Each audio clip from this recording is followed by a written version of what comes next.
उत्तर प्रदेश के ऊर्जा मंत्री अपनी अनूठी कार्यशैली के लिए जाने जाते हैं। पिछले दिनों कोरोना संक्रमण काल में उन्होंने साइकिल से मथुरा शहर में भ्रमण कर यहां की व्यवस्थाओं का जायजा लिया था। वहीं बीती रात उन्होंने मथुरा वृंदावन की खाक छानी और मथुरा के तिलक द्वार पर कानून व्यवस्था की समीक्षा की। सड़क पर ही उन्होंने एसपी सिटी और सीओ सिटी के साथ कानून व्यवस्था को लेकर बातचीत की और कोतवाली के अपराध रजिस्टरों का अवलोकन किया। ऊर्जा मंत्री ने अधिकारियों को बदमाशों को मुंहतोड़ जवाब देने और उन पर शिकंजा कसने के निर्देश दिए। उन्होंने सर्राफा बाजार की सुरक्षा को चुस्त दुरुस्त बनाने को कहा। साथ ही शहर के एंट्री पॉइंट्स और मुख्य बाजारों में हाईटेक कैमरे लगवाने के निर्देश दिए। ऊर्जा मंत्री ने कोरोना पॉजिटिव पुलिस कर्मियों का हाल जाना और उन्हें बेहतर इलाज प्रदान किए जाने के निर्देश दिए। इसके बाद मीडिया से रूबरू हुए ऊर्जा मंत्री ने बागपत शराब कांड सहित विभिन्न समसामयिक और ज्वलंत मुद्दों पर अपनी प्रतिक्रिया दी। उन्होंने कहा कि सरकार सख्ती से आरोपियों पर कार्यवाही कर रही है। कंगना मामले को लेकर उन्होंने उद्धव सरकार पर निशाना साधा। उन्होंने कहा कि हक की लड़ाई लड़ने वालों और बुजुर्गों पर हमलावर है उद्धव सरकार। इसका खामियाजा आने वाले समय में उसे भुगतना पड़ेगा। यमुना प्रदूषण को लेकर उन्होंने कहा कि उनकी सरकार इस तरह की व्यवस्था कर रही है कि आगामी 31 मार्च के बाद यमुना में एक बूंद भी सीवर का गंदा पानी न जाने पाए। श्रीकांत शर्मा अन्य विभिन्न विषयों पर भी खुलकर बोले।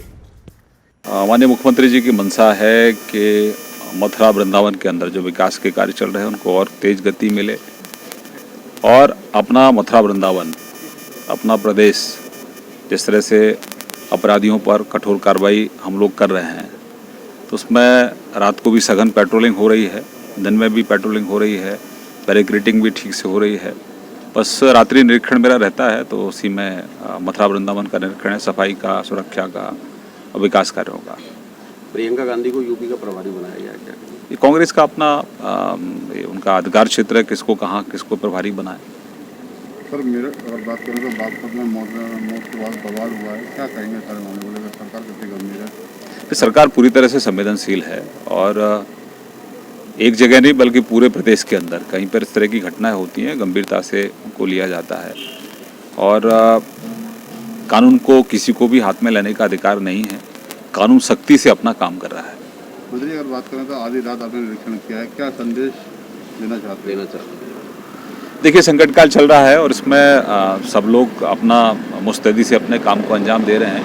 हमारे सभी पुलिस पर्सनल्स, हमारे सभी बिजली के कर्मचारी, अपने सभी जो मेडिकल स्टाफ से जुड़े हुए लोग हैं, वो सब पूरी शिद्दत से सब लोग अपना काम कर रहे हैं।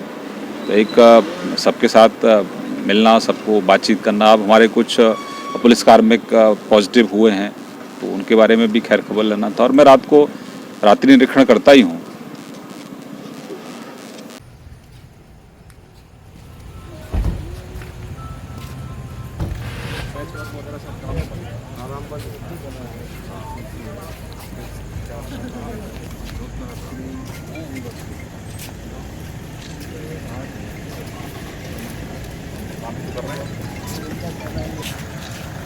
ये सब ठीक करना पड़ेगा।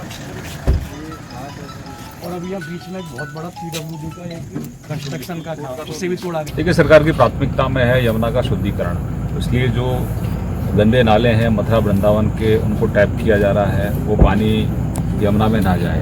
दूसरा, पूरे 84 कोस का चौमुखी विकास, इसमें वृंदावन, मथुरा और 84 कोस की जो हमारी परिक्रमा है, सरकार का पूरा फोकस है कि यहाँ अधिक से अधिक तीर्थयात्री आएँ और यहाँ के स्थानीय लोगों को रोजगार मिले। और ये सब हमारी भगवान कृष्ण की नगरी है, राधे जी की नगरी है, तो सरकार की प्राथमिकता में यहाँ का चौमुखी विकास है। और आदरणीय प्रधानमंत्री जी के आशीर्वाद से मुख्यमंत्री जी ने यहाँ ब्रिज विकास बोर्ड का गठन किया है और उसके तहत यहाँ विकास के कार्य बहुत तेज़ गति से चल रहे हैं। अभी प्रोपुअर में 22 गलियों का संधिकरण का कार्य चल रहा है और उससे जो लगती गलियां हैं लगभग 22 और गलियां हैं, उनमें नगर निगम अपना काम कर रहा है। तो पूरे इस पवित्र स्थान में, पवित्र क्षेत्र में सफाई की व्यवस्था अच्छी रहे, गंदा पानी यमुना में ना जाए और यहाँ तीर्थयात्री जो आते हैं उनको कोई असुविधा ना हो। तो जितना बेहतर से बेहतर सुविधाएं हम यहाँ तीर्थयात्रियों को दे सकें, भगवान कृष्ण के भक्तों को दे सकें, इसी का प्रयास सरकार का है। हाँ मंत्री जी, अभी यमुना शुद्धिकरण को लेकर भी अभी आपने डायरेक्शन दिया कि नाले टेप हों, तो इसको लेकर के क्या आपकी रणनीति है? उसको लेकर सरकार बहुत गंभीर है और जैसा मैंने कहा कि अगले वर्ष यानी कि 31 मार्च तक पूर्ण रूपेण एक पानी की ड्रॉप भी जो सीवर का पानी है वो यमुना में ना जाए, इस तरह की व्यवस्था हम लोग कर रहे हैं। हाँ मंत्री जी, मुंबई में शिव सैनिकों द्वारा जो एक बुजुर्ग की पिटाई की गई है उसके बाद लगातार शिवसेना का जो व्यवहार अब तक जो आया है सरकार में रहकर, बहुत अनमेच्योर एक मुख्यमंत्री की तरह श्रीमान उद्धव ठाकरे जी आए हैं, जहां उनको एक तरफ पूरे दुनिया में कोरोना से सब लोग लड़ रहे हैं, वो वहीं बुजुर्ग लोगों को उनके जो गुंडे हैं वो पिटाई कर रहे हैं। एक महिला के साथ मतलब एक तानाशाह रवैया वो अपना रहे हैं। मतलब जिस आदमी के फ़ोन से उनके घर पर सुरक्षा बढ़ जाती है उसका घर नहीं तोड़ेंगे दाऊद का, लेकिन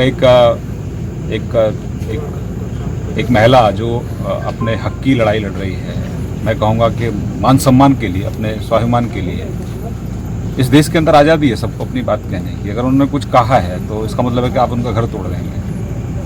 तो ये तानाशाह रवैया है शिवसेना सरकार का और इसलिए आने वाले समय में उनको इसका खामियाजा भी भुगतना पड़ेगा।